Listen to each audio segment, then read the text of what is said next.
Everyone, this is David, subject to biology. ఈరోజు మనం వృక్షశాస్త్రం అనే అంశాలు చెప్పుకుందాం.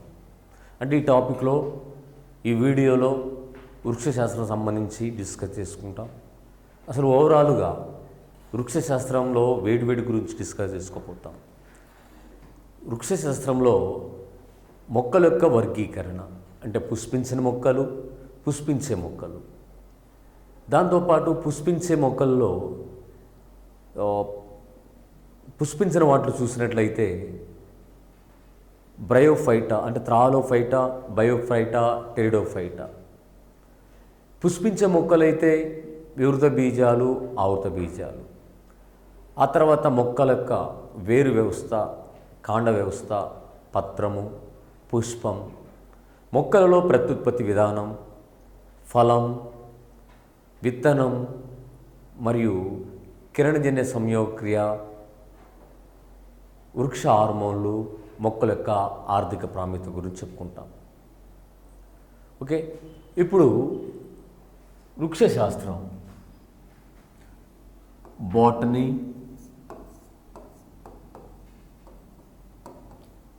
బాటనీ అనే ఈ పదం వృక్షశాస్త్రం అంటారని తెలుసు. అంటే జంతుశాస్త్రం, వృక్షశాస్త్రం కలిసి జీవశాస్త్రంగా పిలువబడుతుంది. జీవశాస్త్రంలో వృక్షశాస్త్రం, జంతుశాస్త్రం అనే రెండు శాఖలు ఉంటాయి. వాటిలో జీవశాస్త్రం సంబంధించి వాటిలో బాటనీ. ఈ బాటనీ అనేది మొట్టమొదటిసారిగా బౌస్ అనే గ్రీకు పదం నుండి ఏర్పడింది. బౌస్ అంటే దానికి ఇచ్చిన అర్థం ఏంటి? మొట్టమొదటిసారిగా పశువులు. ఆ తర్వాత ఈ బౌస్ అనేది గ్రీకు వర్డ్. ఆ తర్వాత బౌస్ అనేది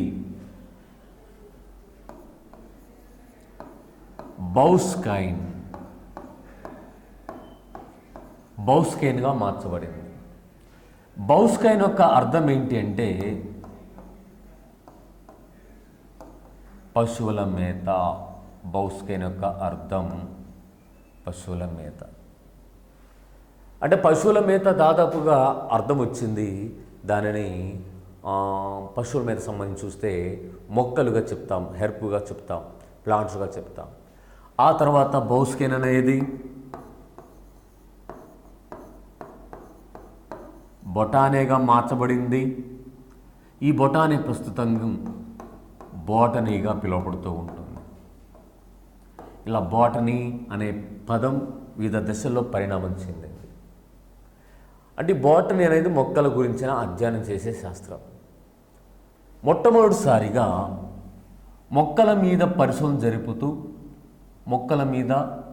జరుపుతూ వృక్షశాస్త్ర పితామహుడుగా పిలువబడిన శాస్త్రవేత్త, వృక్షశాస్త్ర పితామహుడుగా పిలువబడింది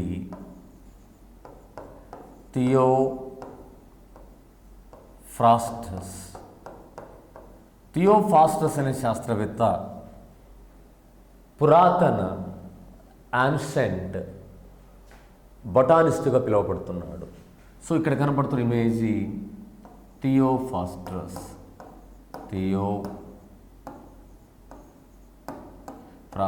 మొట్టమొదటిసారిగా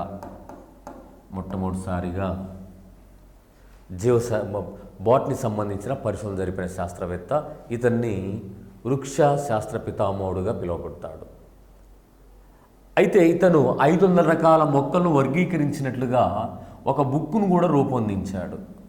అది హిస్టోరియా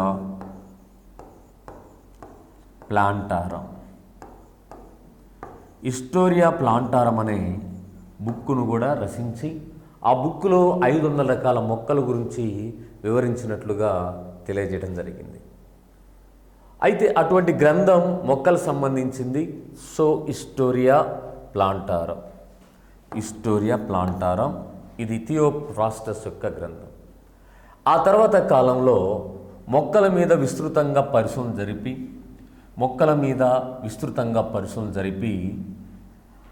ఆధునిక వృక్షశాస్త్ర పితామహుడుగా ఆధునిక వృక్ష శాస్త్ర పితామహుడుగా పిలువబడే శాస్త్రవేత్త లిన్నేయస్. ఇక్కడ కనపడుతున్న ఇమేజ్ అనే వ్యక్తి, ఇమేజ్లో ఉన్న వ్యక్తి లిన్నేయస్. కరోలస్ లిన్నేయస్ అని కూడా పిలుస్తారు. ఈ కరోలస్ లిన్నేయస్ వృక్షశాస్త్ర పితామహుడు, ఆధునిక వృక్షశాస్త్ర పితామహుడే కాకుండా వృక్ష వర్గీకరణ శాస్త్ర పితామహుడు మరియు ఆధునిక వృక్షశాస్త్ర పితామహుడుగా పిలువబడతాడు. నెక్స్ట్, మరి ఈ మొక్కలకు సంబంధించి ఎక్కువ రకాల మొక్కలు ఒకే ప్రాంతంలో ఉన్నట్లయితే, ఎక్కువ రకాల మొక్కలు ఒకే దగ్గర ఉన్నట్లయితే దాన్ని బొటానికల్ గార్డెన్ అంటారు. ప్రపంచంలో అతిపెద్ద బొటానికల్ గార్డెన్ రాయల్ బొటానికల్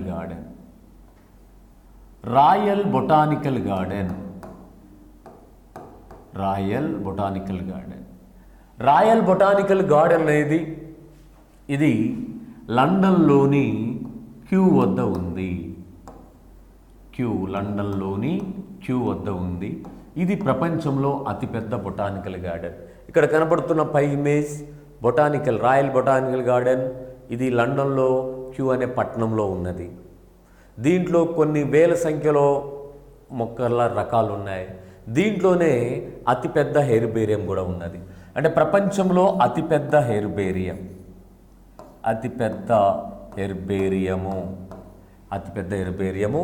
దీంట్లోనే రాయల్ బొటానికల్ గార్డెన్లో ఉంది. మరి ఏంటి హెర్బేరియం అనేది? మొక్కలను భద్రపరిచే కేంద్రం. అంతరించిపోతున్న మొక్కలు కానీ అంతరించిపోయిన మొక్కల యొక్క భాగాలు అయిన వేరు, కాండం, పత్రం, పుష్పం, బెరడు, విత్తనం, ఫలం ఇటువంటి మొక్కల భాగాలను భద్రపరిచే ఈ కేంద్రాన్ని హెర్బేరియం అంటాం. ఆ హెర్బేరియం కూడా రాయల్ బొటానికల్ గార్డెన్లో ఉంది. భారతదేశంలో అతిపెద్ద botanical garden Indian botanical garden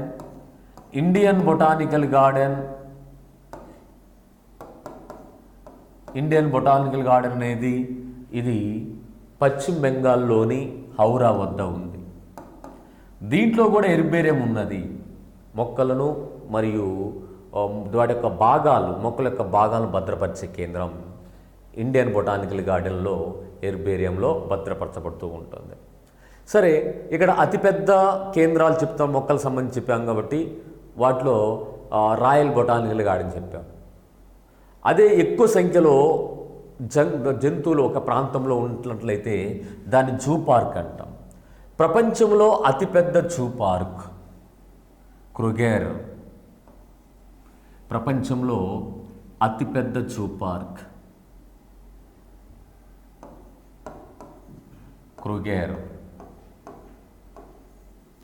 ఇది సౌత్ ఆఫ్రికాలో ఉంది.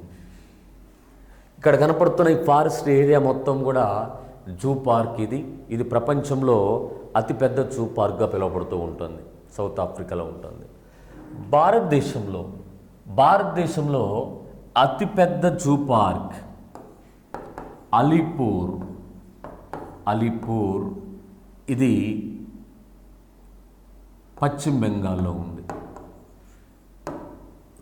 కోల్కతా వద్ద అతిపెద్ద జూలాజికల్ గార్డెన్ జూలాజికల్ పార్క్, అతిపెద్ద జూ పార్క్ భారతదేశంలో అలీపూర్. ప్రపంచంలో అతిపెద్ద జూ పార్క్ క్రూగర్.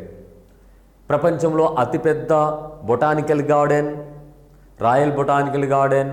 భారతదేశంలో అతిపెద్ద botanical garden Indian botanical garden. మరి వాటిలో హెర్బేరియం ఉంటుంది. మొక్కలు అంతరించిపోతున్న మొక్కల భాగాలను, అంతరించిపోయిన మొక్కల భాగాలను భద్రపరిచే కేంద్రంగా చెప్పబడుతుంది. సార్, దీని రిలేటెడ్గా మరి మొక్కలు అంతరించిపోతే దాన్ని తెలుసుకోవడం కోసం భవిష్యత్తులో ఒక కేంద్రం ఉంటుంది, హెర్బేరియం. మరి అంతరించిపోయిన జంతువుల యొక్క లిస్టును తెలుసుకోవడం కోసం దానికి కూడా ఒక బుక్ ఉంటుంది. ఆ బుక్ను రెడ్ డేటా బుక్ అనే పేరుతో పిలుస్తారు. రెడ్ డేటా బుక్ లేదా రెడ్ లిస్ట్ బుక్. ఇది ఈ బుక్ యొక్క ఉద్దేశం ఏంటి అంటే అంతరించిపోయిన మొక్కలు జంతువుల పేర్లు నమోదు చేసేది. అంతరించిపోతున్న మొక్కలు జంతువుల పేర్లను నమోదు చేసేదే red data book or red book లిస్టుగా చెప్పడం జరుగుతూ ఉంటుంది. అంటే రిలేటెడ్గా చెప్తున్నాం. హెర్బేరియం అన్నప్పుడు దాని ఒక ప్రత్యేకత తెలుసుకుంటే, మరి జంతువులను అంతరించిపోతున్న మొక్కలు జంతువుల పేర్లను నమోదు చేయడం దానికి ఒక బుక్ ఉంటుంది. దాన్నే రెడ్ డేటా బుక్ అని పిలుస్తారు. మరి మొక్కలకు సంబంధించిన వాటి చూస్తే, మొక్కల యొక్క వర్గీకరణ విధానం చూస్తే, వాటిలో ప్రాకే మొక్కలు అంటే క్రీపర్స్, వాటి కాండం బలహీనంగా ఉండటం వలన భూమి మీద ప్రాకుతూ పెరుగుతూ ఉంటాయి. అలా భూమి మీద ప్రాకుతూ పెరుగున్నట్లయితే వాటిని క్రీపర్స్ లేదా ప్రాకే మొక్కలు అంటారు. అన్ని తీగ రకాల మొక్కలు, సొరతీగలు కానీ, బీరతీగలు కానీ, కాకర తీగలు కానీ, దోస తీగలు కానీ, గుమ్మడి కానీ, పుచ్చకాయలు కానీ, వాటి కాండం బలహీనంగా ఉంటాయి. మొక్కలే కాకపోతే కాండం ఏంటంటే బలహీనంగా ఉండటం వల్ల ప్రాకుతూ పెరుగుతూ ఉంటున్నవి. నెక్స్ట్ గుల్మాలు. ఈ గుల్మాలు అనేవి భూమికి తక్కువ ఎత్తులో పెరుగుతాయి. వాటి యొక్క కాండం బలహీనంగా ఉంటుంది. కాండం సేవదేలి ఉండదు, ఉడిగా ఉండదు. కాకపోతే పిలకలు కూడా తక్కువగా ఉంటుంది. పిలకలు తక్కువగా ఉండి కాండము బలహీనంగా ఆకుపచ్చ రంగులో ఉండి బలహీనంగా ఉన్నట్లయితే, ఎటువంటి చేవ లేకుండా ఉన్నట్లయితే వాటిని గుల్మాలు అంటారు. నెక్స్ట్ వన్ పొదలు. గుల్మాలతో పోలిస్తే పొదలు అనేవి పెద్దవిగా ఉంటాయి. గుల్మాలతో పోల్చినప్పుడు ఈ యొక్క పొదలు అనేవి, బుషెస్ అనేవి పెద్దగా ఉంటాయి. వీటిలో కాండం అనేది దృఢంగా కూడా ఉంటుంది. కాండం దృఢంగా ఉంటుంది. వీటి యొక్క శాఖలు కూడా ఎక్కువగా ఉంటాయి. వాటిని పొదలు అంటే మిరప కానీ, మరియు దాంతోపాటు మల్లె కానీ, గులాబీ కానీ, మందార కానీ, ఇవంతా కూడా పొదలుగా పిలువబడతాయి. నెక్స్ట్ వన్, వీటికంటే పెద్దవిగా ఉండే వాటిని వృక్షాలు అనే పేరుతో పిలుస్తారు. ఈ వృక్షాలు అనేవి చాలా విశాలంగా పెరుగుతాయి. దానికి కావలసిన ఎక్కువ స్థలం అవసరం అవుతుంది. ఎక్కువ కొమ్మలు కలిగి ఉంటుంది. చాలా పెద్దగా పెరుగుతూ ఉంటాయి. ఇటువంటి వృక్షాలు ఇవి వేప కానీ, మామిడి కానీ, మరియు దాంతోపాటు పైకస్ బెంగాలెన్సిస్ అనే మర్రి కానీ, ఇవన్నీ మహావృక్షాలు. ప్రాకే మొక్కల కంటే, పొదల కంటే, గుల్మాల కంటే విశాలమైన ఎత్తులు పెరుగుతాయి. కాండము చాలా దృఢంగా ఉంటుంది. మరి అటువంటి పెద్ద పెద్ద మహావృక్షాలు పొట్టి వృక్షాలుగా మార్చి కూడా పెంచవచ్చు. పెద్ద పెద్ద మహావృక్షాలను పొట్టి వృక్షాలుగా మార్చి కుండీలలో పెంచినట్లయితే వాటిని బోన్సాయి వృక్షాలు అని పిలుస్తారు. పెద్ద పెద్ద మహావృక్షాలను మరుగుజ్జు వృక్షాలుగా మార్చి వాటిని కుండీలలో పెంచినట్లయితే వాటిని బోన్సాయి వృక్షాలు అనే పేరుతో పిలుస్తారు. ఇక్కడ కనపడుతున్న ఇమేజ్ అనేది బోన్సాయి వృక్షం. ఇది పెద్ద మహావృక్షంగా పెరగలుగుతుంది. మహావృక్షంగా పెరగలుగుతున్నప్పటికీ అటువంటి మహావృక్షాలుగా పెరగలిగే వాటిని మరుగుజ్జు వృక్షాలుగా మార్చి ఒక కుండీలలో పెంచగలిగితే ఆ వృక్షాలను బోన్సాయి వృక్షాలు అంటారు. ఈ బోన్సాయి వృక్షాలు అనేవి జపాన్ యొక్క సాంప్రదాయ కళ. బోన్సాయి వృక్షాలను పెంచడం జపాన్ యొక్క సాంప్రదాయ కళ. మరి మన భారతదేశంతో పాటు ఈ రెండు తెలుగు రాష్ట్రాలకు సంబంధించి రాజమండ్రి దగ్గర ఉన్న కడియం అనే ప్రాంతంలో దాదాపు చాలా ఎకరాల విస్తీర్ణంలో వృక్షాలు పెంచుతున్నారు. అక్కడ అడవి మొక్కలు ఉంటాయి, మరి శాఖ ప్రత్యుత్పత్తి జరపగలిగే మొక్కలు ఉంటాయి, మరియు ఫలాలనిచ్చే మొక్కలు ఉంటాయి. అక్కడ బోన్సాయి వృక్షాలు కూడా పెంచబడుతూ ఉంటున్నారు. సో అటువంటి కడే ప్రాంతాన్ని ఆ ఏపీలో దానిని ఒక జీవ వైవిధ్య ప్రాంతంగా పిలవచ్చు. ఎందుకంటే ఎన్నో వందల రకాల యొక్క పెంచడానికి అనుకూలంగా ఆ ప్రాంతంలో పెంచే విధంగా ఆ ప్రాంతంలో కనపడుతూ ఉంటున్నాయి. సో దాన్ని ఒక జీవ వైవిధ్యంగా, మొక్కల యొక్క జీవ వైవిధ్య ప్రాంతంగా పిలవటం జరుగుతూ ఉంటుంది. మరి ఈ జపాన్ దేశ సాంప్రదాయ కళ ఏంటంటే పెద్ద పెద్ద మహావృక్షాలను పొట్టి వృక్షాలుగా అంటే బోన్సాయి వృక్షాలుగా మార్చి కుండీల్లో పెంచినట్లయితే దానిని అటువంటి మరుగుజు వృక్షాలను బోన్సాయి వృక్షాలనే పేరుతో పిలుస్తున్నారు.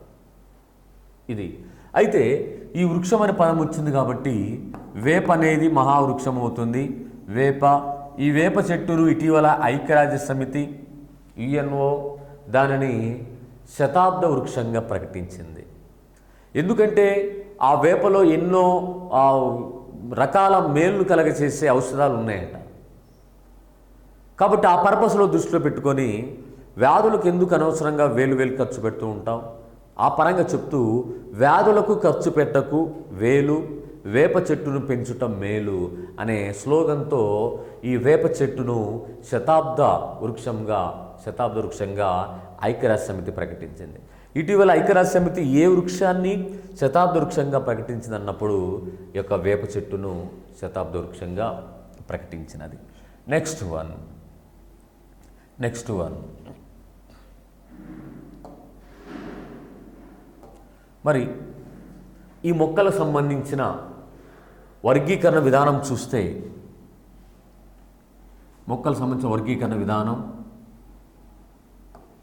మొక్కలు వాటిలో పుష్పించే గుణం ఆధారంగా 2 రకాలుగా వర్గీకరించడం జరిగింది. పుష్పించే గుణం ఆధారంగా 2 రకాలు. ఒకటి పుష్పించని మొక్కలు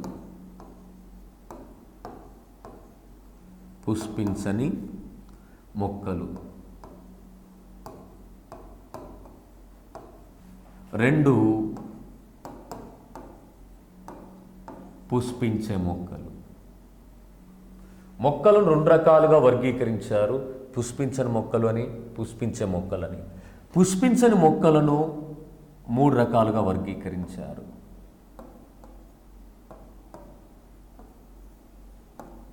తాలోఫైటా,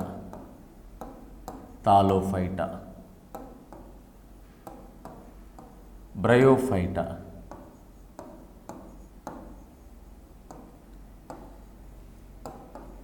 టెరిడోఫైటా.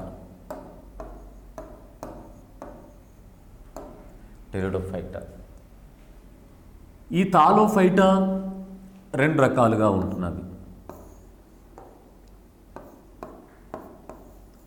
శైవలాలు, శిలీంధ్రాలు.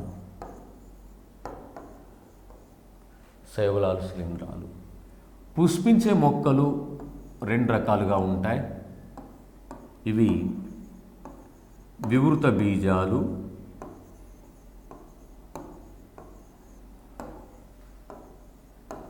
ఆవృత బీజాలు. ఆవృత బీజాలు అనేవి 2 రకాలుగా ఉంటాయి. ఏకదళ బీజాలు, ద్విదళ బీజాలు. ఇవి మొక్కలకు సంబంధించిన వర్గీకరణ ఫ్లో చార్ట్. పుష్పించిన మొక్కలు, పుష్పించిన మొక్కలైతే తాలోఫైటా, బ్రయోఫైటా, టెరిడోఫైటా.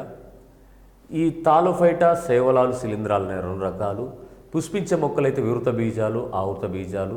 ఈ ఆవృత బీజాలు 2 రకాలు, ఏకదళ బీజాలు మరియు ద్విదళ బీజాలు.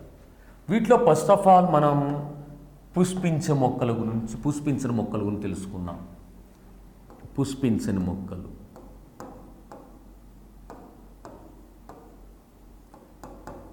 ఈ పుష్పించని మొక్కలను క్రిప్టోగామ్స్ అని కూడా పిలుస్తారు.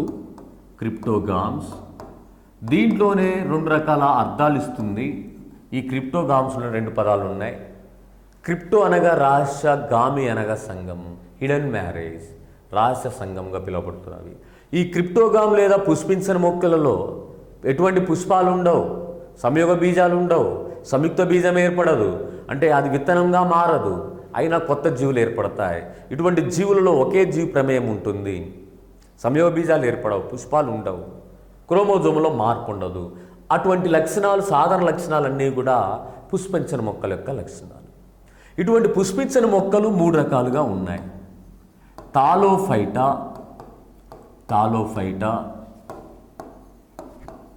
Bryophyta,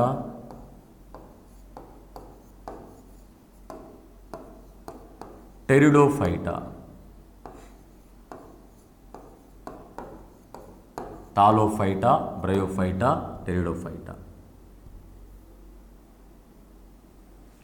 pteridophyta. ఈ థాలోఫైటా ఇది రెండు రకాలుగా ఉంటుంది. ఇది శైవలాలు అనే భాగాలను మరియు శిలీంధ్రాలను, శైవలాలు శిలీంధ్రాలు అన్నీ ఇవి థాలోఫైటా కిందికి వస్తూ ఉంటాయి. ఫస్ట్ ఆఫ్ ఆల్ మనం థాలోఫైటా గురించి డిస్కస్ చేసుకుందాం. థాలోఫైటా అనే పదాన్ని మొట్టమొదటిసారిగా ఎండ్లికర్ అనే శాస్త్రవేత్త గుర్తించాడు. ఈ థాలోఫైటా అనే పదాన్ని ప్రవేశపెట్టినది ఎండ్లికర్ అనే శాస్త్రవేత్త. ఈ థాలోఫైటా అనేది ఒక పదం థాలస్ నుండి ఏర్పడినది. మరి థాలస్ అంటే అర్థం ఏంటి అంటే, ఇక్కడ రెండు రకాల మొక్కలు మీరు గమనిస్తే ఇదొక మొక్క, ఇదొక మొక్క. ఇవి రెండు కూడా మొక్కలే, కాకపోతే మీకు రైట్ సైడ్లో కనపడుతున్న ఇది మొక్క డిఫరెంటేషన్ ఉంటుంది, వేరు కాండం పత్రం అనే డిఫరెంటేషన్ ఉంటుంది. మీకు లెఫ్ట్ సైడ్ వీడియోలో లెఫ్ట్ సైడ్లో కనపడుతున్న ఈ మొక్కలో వేరు అనే ప్రత్యేక భేదం లేదు, కాండం అనే ప్రత్యేక భేదం లేదు, అనే పత్రం అనే ప్రత్యేకమైన భేదం లేదు. ఇలా వేరు కాండం పత్రం అనే విభేదన చెందకపోతే, డిఫరెంటేషన్ జరగకపోతే అటువంటి మొక్కను థాలస్ అంటాం. అటువంటి థాలస్ పేరు మీద థాలోఫైటా ఏర్పడింది. మళ్ళొకసారి, థాలస్ అనేది వేరు కాండం పత్రం అనే విభేదన లేకపోయినట్లయితే, వేరు కాండం పత్రం అనే విభేదన లేకపోతే దానిని థాలస్ అనే పేరుతో పిలుస్తారు. సో ఇటు కనపడుతున్నా మీకు ఈ మొక్కగా మనం తాలు చెప్పొచ్చు. అంటే వేరనే ప్రత్యేకత లేదు, కాండం అనే ప్రత్యేక భాగం చూపెట్టలేదు, పత్రం అనే ప్రత్యేక భాగం చూపెట్టలేదు, కాబట్టి దీన్ని థాలస్ అంటాం. ఇటువంటి థాలోఫైటా ఎన్ని రకాలుగా ఉంటున్నవి? రెండు రకాలు, శైవలాలు మరియు శిలీంధ్రాలు. ఈ శైవలాలు మరియు శిలీంధ్రాలు సంబంధించి చూసినట్లయితే ఫస్ట్ ఆఫ్ ఆల్ మనం వీటిలో శైవలాల గురించి చూద్దాం. శైవలాలు, వీటిని ఆల్గే అనే పేరుతో పిలుస్తారు. శైవలాలకు మరొక పేరు ఆల్గే. శైవలాల గురించిన అధ్యయనాన్ని పైకాలజీ అని పిలుస్తారు. పైకాలజీ, ఆల్గెలాలజీ లేదా శైవల శాస్త్రం లేదా పైకాలజీ అనే పేరుతో పిలుస్తారు. మరి ఈ పైకాలజీ లేదా భారతదేశంలో శైవల శాస్త్ర పితామహుడుగా పిలువబడేది ఎంఓపి అయ్యంగార్. ఎంఓపి అయ్యంగారును భారతదేశ శైవల శాస్త్ర పితామహుడుగా పిలవడం జరుగుతూ ఉంటుంది. భారతదేశం యొక్క శైవల శాస్త్ర పితామహుడుగా ఎంఓపి అయ్యంగార్ను పిలుస్తున్నారు. ఈ శైవలాలు అనేది సముద్రంలో ఉండే మొక్కలు కిరణజన్య సంయోక్రియ జరుపుతాయి. ఇతర మొక్కల కంటే కూడా, అన్ని రకాల భూమి మీద ఉన్న మొక్కల కంటే కూడా ఎక్కువగా కిరణజన్య సంయోక్రియ జరుపుతున్న మొక్కలు ఉన్నాయంటే అవి శైవలాలు. ఇవి నీటిలో ఉంటాయి, సముద్రంలో ఉంటాయి. సముద్రంలో ఉంటున్న ఈ శైవలాలు అనేవి సముద్రంలో ఇతర జంతువులకు ఆటంకాన్ని, స్థలం కోసం కానీ, ఆహారం కోసం కానీ, జీవక్రియల కోసం కానీ ఆటంకంగా ఉండటం వలన వీటిని సముద్రపు కలుపు మొక్కలుగా, శైవలాలను సముద్రపు కలుపు మొక్కలుగా పిలుస్తున్నారు.